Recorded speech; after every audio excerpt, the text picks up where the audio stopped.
사울이 죽었습니다. 이스라엘의 왕이 사라졌습니다. 그와 동시에 다윗 이야기의 제1막이 끝이 나고 제2막이 시작되는 시점에 와 있다고 하겠습니다. 그 다음 필요한 것이 뭐냐면 새로운 왕입니다. 그런데 우선권은 사울의 집안과 그 후손에게 있죠.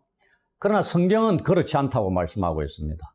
이미 하나님께서는 사무엘 선지자를 통해서 사울의 후계자로 다윗을 기름 부으셨습니다. 우리가 다윗 이야기 첫 번째 시간에 살펴봤던 게 사무엘상 16장의 말씀이죠. 그러니까 문제는 그 당시 사울 왕을 비롯해서 그 어느 누구도 다윗을 왕으로 인정하지 않았다는 것입니다. 그래서 적법하게 왕위가 다윗에게로 이전될 필요가 있었던 것입니다. 사무엘하의 첫 부분이자 다윗 이야기 10번째 이야기는 바로 이 문제를 밝히고 있습니다. 다윗 이야기의 저자는 하나님이십니다. 그래서 우리는 이 이야기를 삭제하거나 편집할 수 있는 자격이 없습니다. 그리고 이 이야기의 흐름을 앞질러 가려고 해서도 안 됩니다. 주어진 이야기 안에 머물러 들려주시는 이야기를 듣는 일에 집중해야 할 것입니다. 오늘 이야기의 중심은 사울과 요나단의 죽음과 그 죽음을 애도하는 것입니다. 우리도 오늘은 마음을 가다듬고 다윗과 함께 그가 부르는 슬픈 노래를 배우면서 그 아픔과 슬픔의 자리에 머물러 있었으면 합니다. 이제부터 그 자리로 여러분을 초대합니다. 그 1장의 배경은 사울과 그의 아들 요나단의 죽음입니다. 그 이들의 죽음에 대한 세 가지 장면으로 이루어진 것이 1장이라고 할 수 있습니다. 첫째가 1절부터 10절까지입니다. 아말렉 청년이 이들의 죽음을 자신의 생존을 위한 기회로 악용하는 내용입니다. 사무엘하 31장에 나오는 사울의 죽음의 기록과는 다르죠. 그래서 아말렉 청년 버전이라고 할 수 있습니다. 둘째는 11절부터 16절에서 이 아말렉 청년을 다윗이 단호하게 죽입니다. 그러므로 그 청년의 의도가 좌절되는 이야기입니다. 셋째 마지막 단락이 17절부터 27절, 오늘 저희가 읽은 단락으로 다윗이 활노래로 이름 지은 슬픈 노래를 지어서 두 사람을 애도하는 내용입니다. 이제 각각의 내용을 조금 더 자세하게 살펴보도록 하겠습니다. 1절부터 10절까지 내용입니다. 사울은 죽었지만은 다윗은 그 전쟁에 참전하지 않았죠. 그래서 예상은 할 수 있지만 그 사실을 모르고 있습니다. 사울과 그 가족들의 죽음에 다윗은 아무런 관련성이 없다는 것을 성경은 우리에게 계속해서 알려주고 있습니다. 다윗은 아말렉을 쳐 죽이고 돌아와서 시글락에 머물러 있습니다. 사흘째 되는 날에 사울의 진영에서 도망쳐 나온 한 사람이 그 옷은 찢어졌고 머리에는 흙이 묻은 채 다윗에게 와서 사울과 요나단이 전쟁에서 죽었다는 소식을 간략하게 전합니다. 이 전하는 소식, 이것하고 지금 3절, 4절 보시면 다윗과 한 청년이 대화를 하고 있죠. 이 대화 내용을 자세히 읽어보시면은 우리가 다윗 이야기에 포함은 시키지 않았는데 사무엘상 4장 16절, 17절 내용하고 너무나 흡사합니다. 그게 무슨 내용이 나오냐면요. 블레셋과 이스라엘이 아벡에서 전투를 합니다. 그리고 이스라엘이 패합니다. 그것뿐만이 아니고 이 전투에서 이스라엘이 하나님의 법궤를 빼앗깁니다. 이때 패한 이스라엘 진영에서 베냐민 사람 한 명이 도망쳐 나옵니다. 그가 자기의 옷을 찢고 자기의 머리에 티끌을 덮어쓰고 온다 되어 있습니다. 이 한 청년의 모습과 똑같죠. 그리고 와서 엘리 제사장과 대화를 나눕니다. 그걸 제가 읽어드릴게요. 그 사람이 엘리에게 말하되 나는 진중에서 나온 자라 내가 오늘 진중에서 도망하여 왔나이다. 엘리가 이르되 내 아들아 일이 어떻게 되었느냐. 소식을 전하는 자. 오늘 사무엘하 1장 5절에는 뭐랬대? 알리는 청년입니다. 소식을 전하는 자가 대답하여 이르되 이스라엘이 블레셋 사람들 앞에서 도망하였고 백성 중에는 큰 살육이 있었고 당신의 두 아들 홈니와 비느하스도 죽임을 당하였고 하나님의 괴는 빼앗겼나이다. 이 대화입니다. 이 소식을 듣고 엘리는 의자에서 넘어져 목이 부러져 죽습니다. 그를 이어 사무엘이 선지자로 세워져서 대신 일을 합니다. 사무엘하 1장에서는 길보아 전투에서 사울과 그 아들 요나단의 죽음의 소식을 전해 듣는 다윗 이야기죠.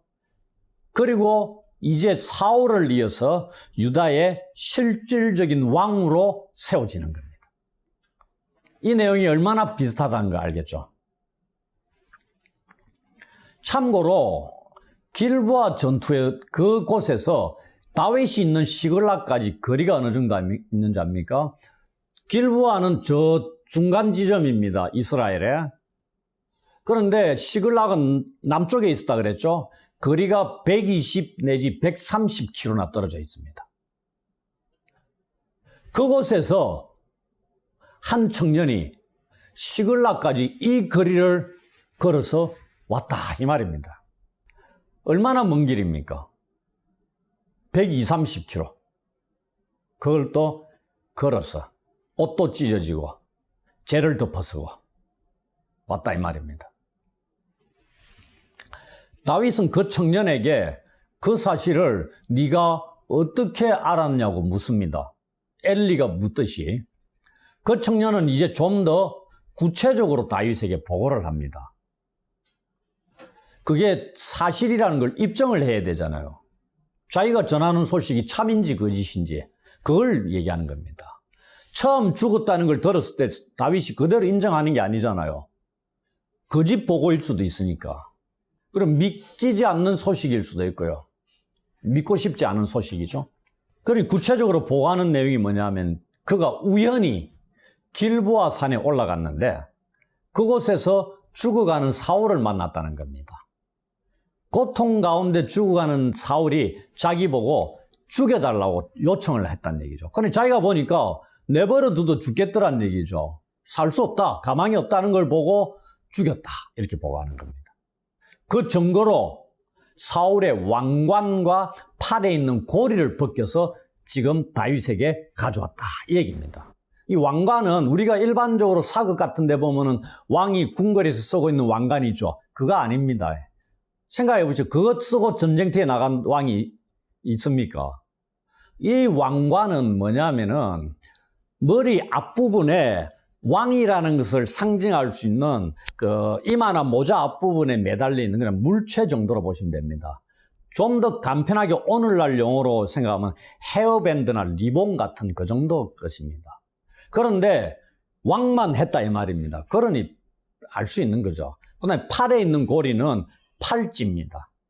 이것을 보여주니까 이게 사울 왕의 것이라는 거죠. 그럼 다윗은 보면 알겠습니까? 모르겠습니까? 알죠, 당연히. 그런데 그걸 가져온 거죠.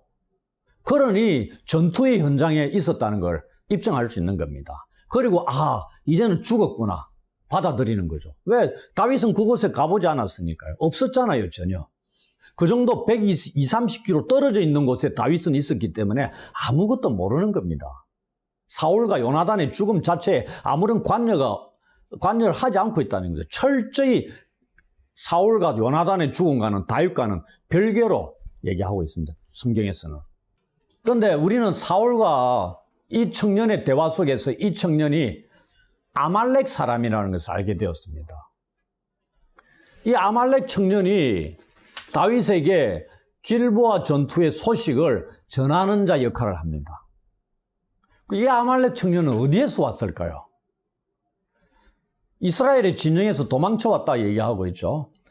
나중에 보면 다윗에게도 아말렉 사람이다, 외국인의 아들이다 이래 얘기합니다. 이 청년의 정체는 정확하게는 몰라요. 알 수가 없잖아요. 근데 저는 이제 성경 우리가 다윗 이야기를 계속 하면서 조금 상상력을 동원해 가지고 말씀을 좀 드리고 싶은 게, 우리가 사무엘상 30장에 보시면은 우리가 이미 봤잖아요. 시글락을 침노하여 성읍을 불태우고 가족들을 몽땅 다 포로로 잡아간 사람들이 누구였습니까? 아말렉 사람들이죠. 그리고 다윗이 600명을 데리고 가다가 부솔 시내에서 지친 사람 200명 제외시켜놓고 400명을 데리고 가가지고 이틀 동안 이 아말렉 사람을 쳐서 다 죽여버립니다. 이때 도망친 아말렉 사람들이 있었어요. 소년 400명 이렇게 되어 있습니다. 근데 이 히브리어 소년은 청년일 수도 있고요, 소년일 수도 있고 아이일 수도 있습니다.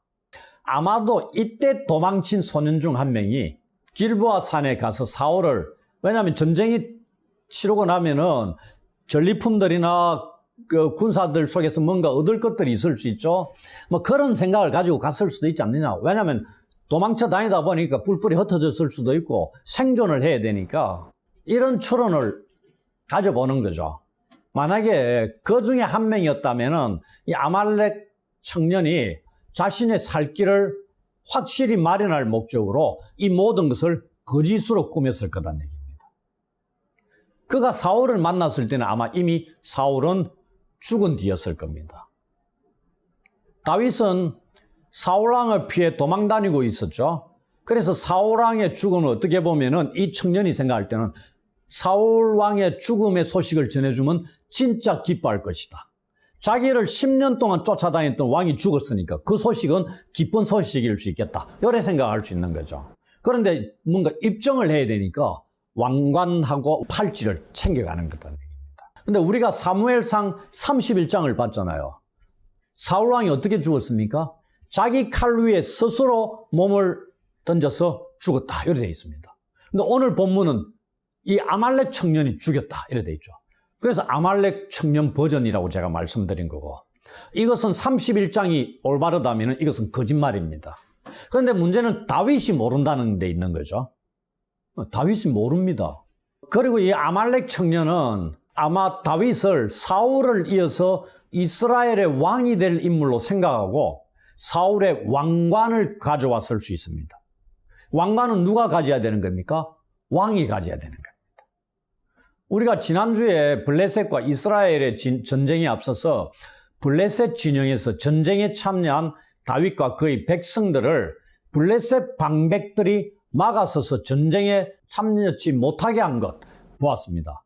그것이 블레셋 방백들의 의도와는 달리 그들을 통해 일하시는 여호와 하나님의 도우심이었다는 것을 살펴보았죠. 제가 여기서 추가적으로 지난주에 말씀 못 드린 걸 하나 팁으로 말씀을 드리자면, 그 유명한 로마서 8장 28절에 무슨 말씀이 있는지 기억하십니까? 모든 것이 합력하여 선을 이룬다, 이 말씀이 있습니다. 그 뜻대로 하나님을 사랑하는 자, 그 뜻대로 부르심을 입은 자들에게. 이 말씀이 무슨 뜻인지 잘 아시겠습니까? 제가 이 말씀 준비하면서 로마서 8장 28절에 이 의미가 무엇인지 알려주셨다, 깨닫게 됐다는 얘기입니다. 뭐냐 하면은 사무엘상 29장입니까?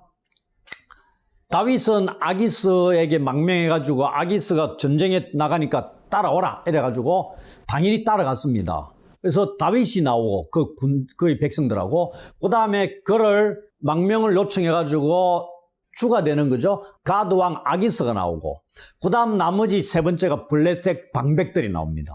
근데 무슨 일이 벌어졌다고 그랬죠? 이스라엘을 치러 가는 전쟁을 치르는 직전입니다. 전장에 다 군사들이 모여 있는 겁니다. 이때 뭘 했다고요? 블레셋 방백들이 다윗을 보고 노래를 떠올리면서 전쟁에 참여하면 안 된다고 막죠. 막는 게 블레셋 방백들에 있어서는 최선입니다. 맞잖아요. 자기들이 생각할 때 가장 좋은 일입니다. 그 다음에 가드 왕 아기스는 다윗을 내가 지켜보니까 악한 일을 한 번도 보지 못했다. 그러니 우리에게 힘이 될 것이다. 이스라엘을 치는데 그 가드 왕 아기스의 생각에 최선은 뭐다? 다윗을 전쟁에 참여하는 겁니다. 그래서 데려온 겁니다. 그 다음에 다윗은 어떻다? 가드 왕 아기스가 부르니 거기에 충성하는 겁니다. 망명원자니까. 그래서 전쟁에 참여하는 겁니다. 세 부류가 최선의 길을 가는 겁니다. 그런데 하나님이 딱 개입하니까 세 집단에 각자는 다 최선의 길을 가는데 누구의 뜻이 이루어지는 거죠? 하나님의 뜻이 이루어지는 겁니다. 그리고 그 하나님의 뜻이 누구에 의해서 블레셋 방백들의 견해를 인정함으로써 이루어지는 겁니다. 그런데 블레셋 방백들의 말대로 다윗이 전쟁에 참여를 못하죠. 다윗은 섭섭해할 수도 있지만 속으로는 모르죠. 가드 왕 아기스는 미안해가지고 다윗을 달래서 돌려보냅니다. 그 다음에 블레셋 방백들은 뜻을 이룹니다. 이 세 부류 중에 뭐 잘못된 게 있어요? 없죠. 모두가 다 자기의 뜻을 이룹니다. 그런데 궁극적으로 그 뜻은 누구를 가장 유익하게 만드는 거죠? 다윗을. 이게 하나님의 모든 것이 합력하여 선을 이루는 겁니다. 우리가 생각할 때 악인 1, 2, 3 그리고 하나님 경외하는 내가 있으면 악인들의 생각은 전부 다 나쁘고 내 뜻만 선한 것이기 때문에 하나님이 내 뜻을 이루어 가신다, 합력하여. 이게 아니다는 얘기입니다. 우리가 세상 속에 섞여 살잖아요. 그러면 각자가 악한 자들도 하나님을 모르는 자들도 최선의 길을 선택하면서 얘기를 하는 거죠. 진행하죠. 우리도 하나님 앞에서 최선을 추구합니다. 그런데 그 모든 것 연합 속에서 하나님 보시기에 자기 백성, 하나님을 사랑하는 자, 뜻대로 부르심을 받은 자에게 유익된 것으로 그 속에서 누군가의 뜻을 이루어 가신다 이 말입니다. 맨날 내 뜻만 이루어지는 게 아니고요. 그런데 돌아보면 그게 뭐다? 전부 다 나에게 유익된 거다. 왜? 내가 하나님을 향해서 마음을 가진 게 100% 온전할 수 있습니까? 온전할 수 없잖아요. 그런데 세상 사람들과 섞여서 살아갑니다. 그리고 모든 어떤 뜻을 하나 이루어 가는데 보면은 하나님은 내 뜻을 이루어 내 기도에 내 뜻에 응답해 주셔야 되는데 내 뜻과는 전혀 다른 저 악인 비의 의견을 쫓아서 일을 이루어 가시는 듯하게 보여질 수 있죠. 그런데 돌아보니까 하나님이 합력하여 선을 이루는 것을 나중에 깨닫게 된다 이 말입니다. 놀라운 거 아닙니까? 그러니 나는 그냥 최선을 다하면 됩니다. 근데 내 최선이 잘못된 최선일 수도 있죠. 100% 진리만 쫓을 수 있습니까? 그런데 하나님께서 내가 하나님을 사랑하고 하나님의 뜻대로 부르심을 입은 자이기 때문에 다윗은 하나님의 마음에 합한 자로 세워진 자잖아요. 근데 세 부류 속에 있는데 다윗은 뭐하고 있어요? 전쟁에 참여하겠다고 왔잖아요. 근데 하나님은 누구의 뜻을 이룹니까? 블레셋 방백들의 의견을 존중해가 그 뜻대로 진행을 하시는 분입니다. 무슨 말인지 알겠습니까? 이게 로마서 8장 28절의 의미가 아닌가. 제가 어제 알게 된 말씀입니다. 이렇게 하나님이 도우신다 이 말입니다. 걱정할 게 없다는 얘기죠. 세상 사람들에게 섞여가지고 살아가는 그리스도인들이 다 이렇게 하나님을 사랑하는 자로서 하나님의 뜻대로 부르심을 받은 자로서 살아간다면 걱정할 게 없다는 얘기죠. 왜? 그 속에서 하나님의 뜻이 이루어지는 겁니다. 내 뜻과는 다른 뜻일 수 있어요. 근데 그게 선한 뜻이란 얘기입니다. 그러니 내 뜻만 이루어 달라고 고집 피울 필요가 없습니다. 그것도 정당한 게 아닐 수 있다는 얘기입니다. 마찬가지로 지금 아말렉 청년이 사울의 왕관과 팔찌를 가져와 가지고 다윗 앞에 엎드려 절하며 다윗에게 드린 게 뭡니까? 이 왕관하고 팔찌잖아요. 이 청년의 의도가 뭐였다고요? 자기의 생존을 위한 건데 아마 사울 왕에 이어서 이스라엘의 왕일 때 될 자가 다윗이다. 그러니 이것은 다윗에게 다윗이 가져야 될 것, 받아야 될 것이다. 이렇게가 드렸다는 얘기입니다. 그런데 그의 행위를 통해서 우리한테 하나님께서는 사울의 왕위를 다윗에게 넘기시고 있는 걸 미리 보여주고 있는 겁니다. 아말렉 청년의 행위가. 그런데 다윗은 이렇게 왕으로 세워지는 걸 거부하고 있습니다. 그것은 이 아말렉 사람에 대한 다윗의 반응을 통해서 확인할 수 있죠. 다윗은 합법적으로 왕으로 세워지는 겁니다. 아말렉 청년은 사울의 왕관과 팔찌를 다윗에게 가져다 줌으로써 자신의 안전 또한 확실히 보장받을 수 있을 것이라고 기대하고 있었을 것입니다. 과연 그는 자신의 기대대로 모든 것을 성취할 수 있을까요? 그는 다윗 앞에서 다윗의 반응을 초조하게 기다리고 있습니다. 그는 어떻게 되었을까요? 11절부터 16절 보시면 됩니다.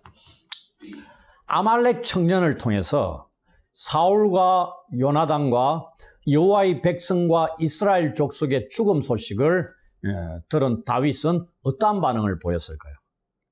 약 10년 가까이 사울을 피해 도망 다녔던 다윗입니다. 이 소식을 듣고는 자신이 지금까지 도망자 신세로 지내온 험한 시간들을 떠올렸을 수도 있습니다. 아니면 이제 모든 것이 끝났구나 하는 안도의 한숨을 내쉬었을 수도, 아니면은 사울에 대한 하나님의 심판이 집행된 것에 대해서 생각했을 수도 있을 것입니다. 다윗이 예언을 했잖아요. 나는 기름 부음 받은 자를 결코 손대지 않으리라. 그러나 하나님께서 치실 것이다. 전장에서 죽게 하실 수도 있고, 이런 예언을 했잖아요. 그대로 이루어진 것에 대해서도 생각했을 수도 있을 것입니다. 그러나 이것들은 우리의 생각이고요. 다윗은 어떻게 반응했습니까? 세 가지 반응을 했습니다. 세 가지로. 그것을 하나하나 살펴보겠습니다. 11절, 12절에 첫 번째, 그는 자기 옷을 찢었다 되어 있습니다. 옷을 찢는 행위는 가족이나 공동체 구성원의 죽음의 소식을 듣고 반응하는 일반적인 행위입니다. 놀라운 슬픔을 표현하는 거죠. 그리고 저녁 때까지 슬퍼하며 울고 금식했다 되어 있습니다. 이게 가식적입니까? 아니죠. 소식을 듣고 저녁 때까지 이랬다는 얘기입니다. 다윗의 슬픔이 얼마나 참되고 큰가를 알게 해주는 표현 아닙니까? 소식을 전한 자 아말렉 청년이 기대했던 다윗의 기쁨, 자신에게 주어질 보상도 없습니다. 오히려 그는 그 소식을 들은 다윗의 울음소리를 듣게 되었습니다. 이제 그 청년은 무언가 잘못 돌아가고 있다는 것을 생각했을 것입니다. 맞습니다. 그 청년의 불안한 생각이 현실로 다가오고 있습니다. 13절로 16절 보시면 다윗은 그 소식을 전한 청년에게 묻습니다. 이 청년이 누군지 모르잖아요, 정확하게. 너는 어디 사람이냐? 청년이 대답합니다. 나는 아말렉 사람, 곧 외국인의 아들입니다. 하필이면 다른 사람도 아니고 아말렉 사람입니다.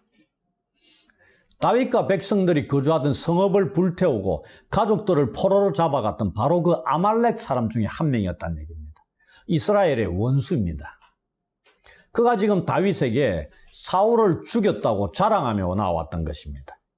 이제 우리는 이 아말렉 청년에 대한 다윗의 반응이 어떠할 것인가는 충분히 짐작할 수 있습니다.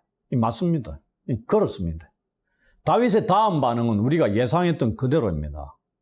다윗은 아말렉 청년을 질책하면서 말합니다. 네가 어찌하여 손을 들어서 여호와의 기름 부음 받은 자 죽이기를 두려워하지 아니하였느냐. 여호와의 기름 부음 받은 자라는 이 구절은 구약 성경에 11번 정도 나옵니다. 그런데 예레미야 애가 4장 20절을 제외하고 10번이 모두 다 사무엘서에 나옵니다. 이것은 여호와와 왕과의 밀접한 관계를 가리키는 용어입니다. 그리고 왕의 불가침성을 보여주는 표현입니다. 불가침성. 그 어느 누구도 여호와의 기름 부음 받은 왕을 손대면 안 된다는 얘기입니다. 누가 손댈 수 있다? 유일하게 세우신 분인 여호와만이 손을 댈 수 있는 자격이 있지. 인간이 왕을 손대면 안 된다 이 말입니다. 그런 자를 누가 이스라엘의 원수인 아말렉 청년이 죽였다고 그가 보고하고 있는 겁니다. 이 한마디는 그 청년의 운명이 어떠할 것을 말해주고 있죠. 다윗은 자신에게 사울을 죽일 기회가 2번이나 주어졌음에도 사울이 여호와의 기름 부음 받은 자라는 이유로 죽이기를 두려워했습니다. 자신을 죽이려고 10여 년을 쫓은 사울에 대해서 다윗이 가장 중요하게 여긴 것이 뭐냐면 바로 사울이 여호와의 기름 부음 받은 자라는 사실이었습니다. 하나님께서 사울에게 하신 이 일, 기름 부어 세운 이 일이 사울이 다윗에게 10년 동안 죽이고자 쫓아다녔던 그 일보다 훨씬 더 중요했다는 얘기입니다. 그 다윗은 이 사실을 인정했죠. 그에 따라 행동했던 자입니다. 결코 사울을 죽이지 않았다는 얘기입니다. 그런 사울을 아말렉 청년이 죽인 겁니다. 다윗은 옆에 있는 청년 중 한 사람을 불러서 가까이 가서 그를 죽이라 명합니다. 그리고 청년이 가서 치매 그는 곧 죽었다 되어 있습니다. 이를 통해서도 알 수 있는 게 뭐냐면 다윗은 사울의 죽음에 아무런 죄가 없다는 것이 드러나고 있는 겁니다. 계속 반복해서 사울왕의 죽음에 다윗은 깨끗하다는 것을, 무죄하다는 것을 계속 성경이 말씀하고 있습니다. 왜? 그 다음에 세워질 왕이 다윗인데 전 왕을, 여호와의 기름 부은 왕을 다윗이 죽였다, 죽이고 왕이 됐다는 것은 용납할 수가 없는 거죠. 하나님은 아십니다. 그런데 이스라엘 백성에게 인정을 받아야 되는 겁니다. 절대 다윗은 사울을 죽이지 않았다는 것. 그래서 오늘 이 사건도 그것도 보여주고 있는 겁니다. 우리는 그냥 당연한 것이 평범하게 받아들이는데 이 사실이 너무나 중요하다는 얘기입니다. 계속 반복이 되고 있다는 것. 그리고 다윗이 죽은 아말렉 청년을 두고 말합니다. 네 피가 네 머리로 돌아갈지어다. 내 입이 내게 대하여 정언하기를 내가 여호와의 기름 부음 받은 자를 죽였노라 함이니라. 그 청년은 죽을 죄를 지었기에 그에 합당한 벌을 받아 죽은 것이라는 것을 다윗이 밝히고 있습니다. 왜? 그 청년은 사울을 죽였다고 얘기했잖아요. 그게 거짓말이든 참이든 관계없이 여호와의 기름 부음 받은 자를 죽였기 때문에 다윗으로부터 큰 보상을 기대하고 왔으나 자신에게 돌아온 보상은 죽음이었습니다. 사무엘상 31장의 기록을 바탕으로 보면 사울은 스스로 죽었습니다. 그러나 다윗은 이 사실을 알지 못했죠. 자기 앞에 와서 사울을 죽였다고 얘기한 아말렉 청년의 말을 통해서 비로소 사울이 어떻게 죽었는가를 알았던 겁니다. 그래서 다윗이 알고 있는 사실은 뭐다? 아말렉 청년이 죽였다 이겁니다. 그래서 사울이 죽었다는 얘기죠. 그리고 다윗은 사울을 죽인 아말렉 청년을 죽였습니다.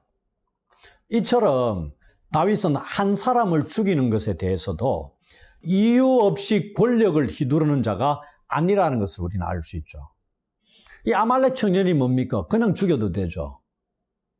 그런데 다 자초지종을 알아보고 죽을 짓 했기 때문에 죽인 겁니다. 우리가 그 아말렉을 쫓을 때 버솔 시내에서 그 진영에서 버림받은 소년 한 명을 먹이는 것 보셨잖아요. 다윗이 이런 인물이었습니다. 지금 자기 가족들을 포로로 잡아간 아말렉 군대를 쫓아가는데 한가하게 버림받은 한 소년을 먹이고 있는 그 다윗을 우리가 보았잖아요. 그런 인물입니다. 그러니 이런 자가 왕으로 세워진 겁니다. 여호와께서 보시기에 합당한 자로서. 그 안에 있는 백성들이 얼마나 복되겠어요. 그겁니다. 다윗의 인물됨을 보여주는 게. 이제 우리는 17절부터 27절 본문의 핵심이라고 할 수 있는 사울과 요나단을 위해 애가를 지어 부른 장면으로 들어가 보도록 하겠습니다. 다윗은 10여 년간 자신을 죽이기 위해 찾아다녔던 사울과 그의 아들 요나단의 죽음을 신하로서, 아들로서, 사위로서, 백성으로서, 그리고 형제로서 최대한의 예우를 다하여 설파하고 있습니다. 다윗은 왕을 잃었고 형제를 잃었고 그리고 요나단 대변인을 잃었습니다. 그가 지은 슬픈 노래를 요나단을 기념하여 활노래로 칭하고 있는 것 같습니다. 다윗이 이 노래의 이름을 활노래로 붙인 이유에 대해서는 여러 가지를 생각할 수 있습니다. 첫째가 사울을 죽게 한 것이 블레셋의 활이었습니다. 그리고 다윗을 위기에서 구해준 것도 요나단의 활이었습니다. 활을 쏘아가지고 신호를 알려줬잖아요. 그 다음에 사울과 요나단이 속한 베냐민 지파는 활 쏘는 자들로 유명했습니다. 그래서 요나단의 활이 나오는 게 그겁니다. 그 다음 다윗이 지은 슬픈 노래 가운데 22절에 요나단의 활이라는 말이 언급되고 있습니다. 이러한 이유들로 활노래로 이름을 칭하고 있지 않느냐 생각을 해볼 수 있습니다. 이 노래는 야살의 책에 기록되었다고 얘기하죠. 야살의 책은 오늘날에는 전해지지 않고 있습니다. 서점가의 야살의 책이라고 출판되어 있는데 그것은 전부 다 뻥이라고 합니다. 사볼 필요가 없는 거다 이래 얘기하거든요. 19세기인가 뭐 그때 기록한 거다 이래야 하는데 지금 다윗 시대의 야살의 책에 기록이 되어 있다 이러는데 이 책은 전해져 내려오지 않습니다. 그래 하시고요. 그러면 다윗이 지어 부른 애가가 어떤 내용을 담고 있습니까? 그 죽은 자를 위한 시와 애도의 노래는 1차적으로 분석하는 게 아닙니다. 가슴으로 느끼는 거죠. 우리는 다윗이 사울과 요나단을 위해 지은 슬픈 노래를 통해서 이 두 사람에 대한 다윗의 마음이 어떠했는가를 느낄 수 있어야 합니다. 제가 지금 어느 정도 보충 설명을 드릴 텐데 충분히 의미는 깨달을 수 있을 겁니다. 그리고 죽음에 직면하는 다윗의 자세도 배울 수 있을 것입니다. 이 노래는 매우 감동적이고 그러면서 슬픔으로 가득 찬 다윗 개인적인 노래이기도 하지만은 아울러 다윗이 유다 모든 족속이 배워서 함께 부르기를 원했던 공동체적인 애가이기도 합니다. 이렇게 하기를 원하는 다윗의 의도가 뭐냐면 사울과 요나단의 죽음에 대해서 유다 족속은 침묵하거나 잠잠해서는 안 된다는 겁니다. 모두가 이 슬픈 노래를 배워 불러서 이들의 죽음을 애통해 하라는 것입니다. 그리고 유다 족속은 슬픈 노래를 부르는 가운데 공동체적인 하나됨을 경험하기도 하는 겁니다. 이 노래가 공동체의 삶의 일부가 되게 하라는 것입니다. 이 둘을 기억하라는 것이죠. 이제 내용에 대해서 설명을 드리겠습니다. 이 노래의 처음과 마지막 구절을 보시면은 오호라 두 용사가 엎드러졌도다 라고 하는 후렴과도 같은 구절로 쌓여져 있습니다. 사울과 요나단의 죽음을 슬퍼하는 이 구절로 활노래 전체를 감싸고 있다는 것이죠. 이어서 나오는 내용이 뭐냐면 두 용사의 죽음을 가드와 아스글론과 같은 블레셋 사람들에게 알리지 말라는 것입니다. 그런데 사실 이러한 다윗의 희망은 이룰 수 없는 겁니다. 왜냐하면 이미 사무엘상 31장 9절에 보시면 길보아 전투에서 승리한 후에 블레셋 사람들이 그 산에 다시 와가지고 쭉 살피면서 사울과 그 아들을 죽음을 시체를 다 확인합니다. 그리고 사울의 머리를 베고 갑옷을 벗겨서 자기들의 산당과 백성에게 알리기 위해 블레셋 사람들이 땅 사방에 보냈다 이런 기록이 나옵니다. 이미 다 알고 있습니다. 그런데 다윗의 마음이 그렇다 이 말입니다. 근데 다윗은 다 돌렸는지 알아요, 몰라요? 모르잖아요. 그런 겁니다. 뻔히 알고도 사람들에게 보이기 위해 가식적으로 하고 있는 게 아니다는 얘기입니다. 진정으로 우리 왕의 죽음을 적에게 알리지 말기를 원한다는 얘기입니다. 그들이 기뻐하고 즐거워할까 염려가 된다는 얘기죠. 우리에게도 이와 비슷한 너무나 익숙한 내용이 있습니다. 무엇인지 떠오르십니까? 바로 이순신 장군이죠. 임진왜란의 마지막 해전인 노량해전에서 왜군의 총탄에 맞고 전사하기 직전에 남긴 말입니다. 나의 죽음을 알리지 말라.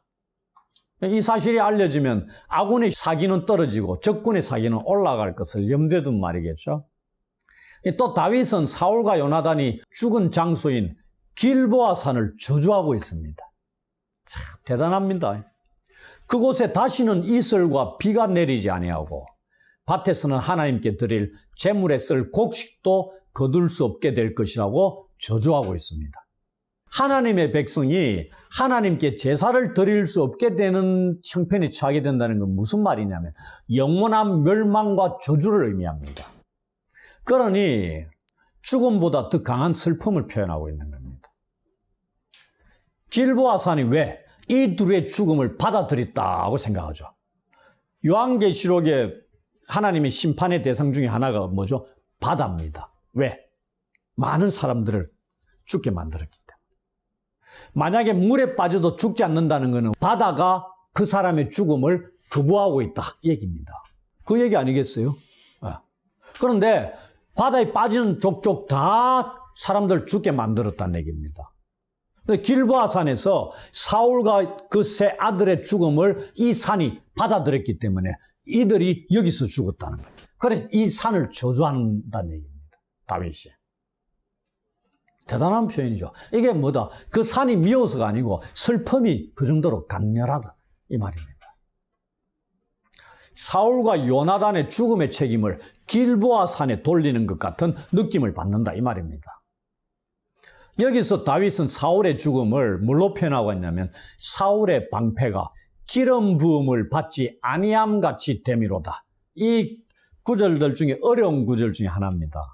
배경을 이해하지 못하면 이 구절이 무슨 의미인지 모르죠. 이 시기에 이스라엘 군대의 방패들은 나무로 만들었습니다. 그리고 표면에 가죽을 팽팽하게 둘렀다는 얘기입니다.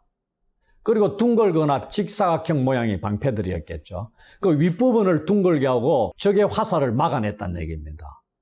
그러면서 전쟁이 끝난 뒤에는 거기에 피가 묻어 있을 수도 있죠. 그런 것들을 다 닦아냅니다. 그리고 가죽이잖아요. 가죽을 또 어떻게 유연한 상태로 유지하기 위해서 우리가 가죽 그 소파 같은 것, 가죽 옷 같은 것 관리할 때 뭘로 하죠? 기름을 바르는 거죠. 그래서 방패를 잘 보관하기 위해서 전쟁이 끝나고 나면 기름을 발랐다 이 말입니다. 그런데 뭐라고 표현하고 있죠? 전쟁을 끝내고 방패에 기름을 칠할 수 없게 됐다. 그 말은 뭐예요? 전쟁에서 돌아오지 못했다. 그 말은 전사했다는 겁니다. 이 표현을 이렇게 멋지게 표현하고 있습니다. 다윗이 누구죠? 시인입니다. 그러니까 시편을 통해서 알 수 있죠. 이 두 용사가 이전의 전쟁에서 어떻게 싸웠는가를 알게 되면 이 사실이 너무나 안타까운 일이 아닐 수 없다는 겁니다. 22절을 한번 보십시오. 이들은 전쟁에 나가서 원수들을 치고 적들을 무찌를 때에 요나단의 활이 빗나간 일이 없었다. 아까 베냐민 지파가 활을 기가 막히게 잘 쏘는 지파라 그랬죠. 요나단이 베냐민 지파잖아요. 그리고 요나단의 화살은 쐈다 그러면 백발백중이었다 이 말입니다. 그리고 사울의 칼이 허공을 친 적이 없을 정도로 이 두 용사가 용맹스러웠다. 그런데 길보아 산에서 죽었다는 것을 다윗은 받아들이기가 너무나 힘들었다는 겁니다. 계속적으로 다윗은 이 둘의 죽음을 애통해하고 있습니다. 이번에는 사울과 요나단 부자 간의 사랑이 너무나 깊어서 죽을 때에도 함께 죽었다고 칭송하고 있습니다. 이 말이 뭐냐면은 다윗은 이 삶과 죽을 때, 삶과 죽음은 극과 극입니다. 상반되는 두 가지 요소죠. 이걸 통해서 뭘 표현하냐면 생애 전체를 얘기하는 겁니다. 우리가 요람에서 무덤까지 이런 표현 있죠. 그건 무슨 말이에요? 그 사람 인생 전체를 얘기하는 겁니다. 이러한 표현 기법이 메리즘이라고 얘기합니다. 상반되는 극과 극을 가지고 이 안에 포함되는 전체를 드러내고 보여주는 기법입니다. 이 부자 간의 사랑을 이렇게 표현하고 있다는 겁니다. 이들은 독수리보다 빠르고 사자보다 강한 자들이었다 이렇게 얘기하고 있죠. 조금 과장된 표현입니다. 어째 사자보다 강하고 뭐 그렇겠어요? 근데 지금 이게 무슨 내용이죠? 슬픈 노래, 애가의 내용입니다. 이 슬픔이라는 얘기는 우리가 그 애도하는 애도시나 이런 거 볼 때 그 사람에 대한 추억들을 떠올리면서 조금은 과장된 표현을 쓰기도 한다 이 말입니다. 다윗은 이제 이스라엘의 딸들에게 사울을 슬퍼하며 울으라고 외치고 있습니다. 이스라엘의 딸들의 슬픔이 나오죠. 우리가 20절에 뭐가 나와요? 이 소식을 전하지 말라고 하는 거 블레셋의 딸들의 기쁨이 나옵니다. 이것과 대조가 되고 있죠 지금. 이 딸들에게 울어라고 외치고 있습니다. 이유가 뭐죠?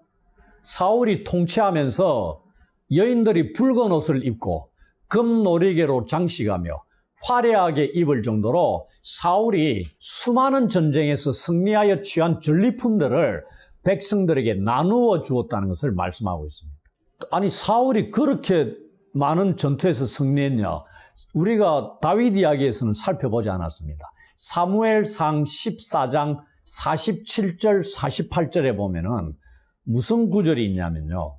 사울이 이스라엘 왕위에 오른 후에 사방에 있는 모든 대적, 곧 모압과 암몬 자손과 에돔과 소바의 왕들과 블레셋 사람들을 쳤는데 향하는 곳마다 이겼고 용감하게 아말렉 사람들을 치고 이스라엘을 그 약탈하는 자들의 손에서 건졌더라. 이 구절. 이 적들을 다 치고 승리하고 돌아오면서 뭘 가져와요? 전리품들을 가져오는 겁니다. 그걸 누구에게 줬다고? 백성들에게 줬다. 군인들에게 주면 군인들이 집에 들고 가가지고 와이프나 가족들한테 주잖아요. 그 덕분에 이 이스라엘의 딸들이 이런 붉은 옷들, 좋은 옷들을 입었다. 그게 누구 덕이다? 사울이 덕이다. 이 말입니다. 조금 과장된 것이 있을 수 있지만은 사울이 통치하는 동안에 백성들이 어느 정도 물질적으로 풍요했음을 보여준다. 이 말입니다. 그런 왕이 죽었으니 너희가 애도하며 우는 것 당연하다. 이렇게 요구하는 겁니다. 슬픈 노래를 끝내기 전에 다윗이 한 번 더 두 용사가 전쟁 중에 죽은 것을 애통해하고 있습니다. 25절에 오호라 두 용사가 전쟁 중에 엎드려졌도다. 이 구절은 이 애가에 3번 나옵니다. 처음과 마지막에, 그 다음에 25절에 한 번 더. 그런데 25절 보시면 19절하고 순서가 바뀌어 있습니다. 그리고 19절은 사울왕을 언급하는 것처럼 보입니다. 근데 25절은 누구를 언급해요? 요나단을 가리키는 것으로 이게 조금 다르다 내용입니다.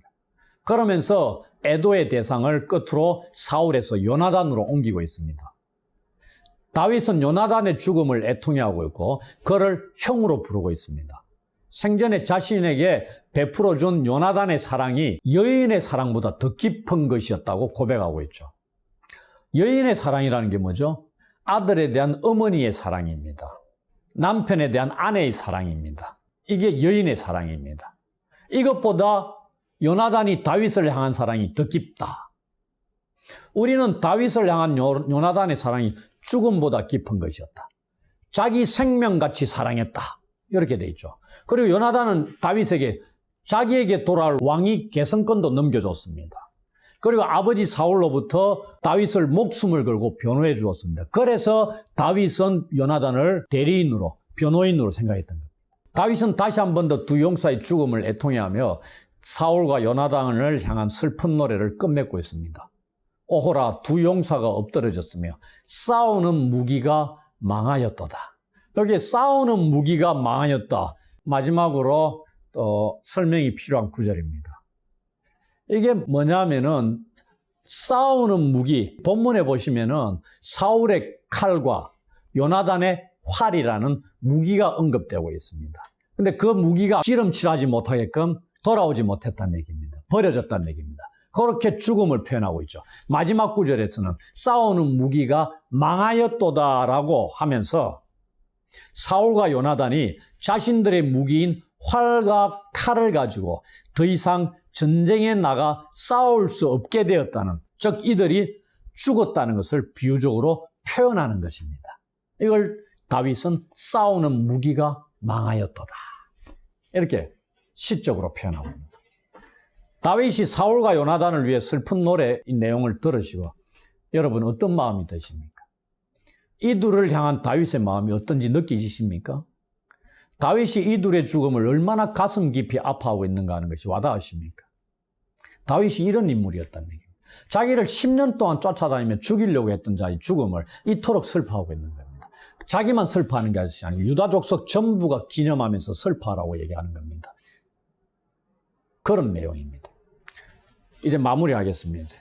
우리는 지금까지 사울의 죽음에 대한 소식을 전하는 자 역할을 했던 이 아말렉 청년을 죽이고 사울과 요나단에 대한 슬픈 노래를 지어서 온 유다 족속에게 함께 부르기를 명함으로 진정으로 그들의 죽음을 슬퍼했으며 이 둘의 죽음과 자신은 아무런 연관이 없다는 것을 밝힌과 동시에 사울을 이어서 이스라엘의 왕으로 세워질 다윗에 대해 살펴보았습니다. 이러한 의미에서 사무엘하 1장은 다윗의 왕권 획득 이야기의 서론 역할을 하는 부분이라고 할 수 있겠습니다. 이스라엘의 역사를 주도해 가시는 여호와 하나님께서는 블레셋과의 아벡 전투에서 여호와의 궤가 빼앗기며 패하게 하심으로 엘리 집의 죄악에 대한 심판을 행하셨습니다. 그리하여 엘리는 죽고 사무엘이 세워집니다. 마찬가지로 사울과 세 아들 그리고 이스라엘을 블레셋의 손에 넘기심으로 사울에 대한 심판을 행하십니다. 그리하여 길보아 전투에서 이들이 모두 죽게 됩니다. 그리고 다윗이 유다의 왕으로 세워지게 됩니다. 2021년 길리회 교회의 표어가 힘써 여호와를 알자입니다. 그러면서 시작한 설교가 새롭게 읽는 다윗 이야기입니다. 벌써 오늘이 10번째 이야기입니다. 저는 다윗 이야기를 하면서 다윗에 대해 새로운 것들을 알게 되었지만 그것보다는 여호와 하나님에 대해 더 많은 새로운 것들을 알게 되었습니다. 여러분들은 어떻습니까? 그렇지 않습니까?